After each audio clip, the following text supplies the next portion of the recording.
C'è una piccola sorpresa.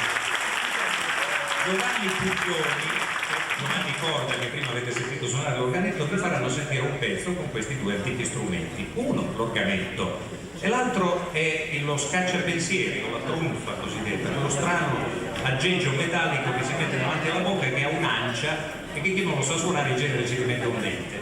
Vediamo se Giovanni riuscirà a suonarlo bene. Avrà qualche altro attrezzo e qualche altra cosa per accompagnare l'organetto. Io volevo presentarvi, visto che è una serata culturale, anche degli strumentini che apparentemente sono semplici e sono umili, ma che sono serviti nell'antichità e servono ancora oggi per celebrare certi avvenimenti della nostra vita sacra. Solitamente si usano per l'accompagnamento dei balli. Questo è il triangolo che viene usato insieme ad altri strumenti, soprattutto nei capitani di Oristano e capitano di Cagliari. Il ritmo di questo strumentino è quello delle campane, si suonavano quando si suonava la mano prima dell'elettrificazione, ormai sono tutte questa campana del Sant'Uvelio, sono tutte elettriche, vengono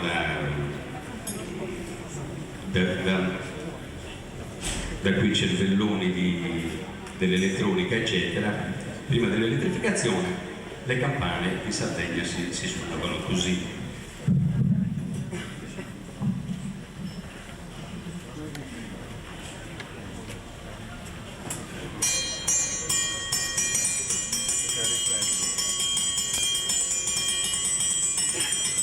Molto semplice, sono tutti strumenti che non sono autoctoni della nostra cultura sarda, ma provengono da altre culture, solo che noi li facciamo suonare alla sarda. Lo scacciapensieri o trunfa va così. In Gallure si chiama libellia.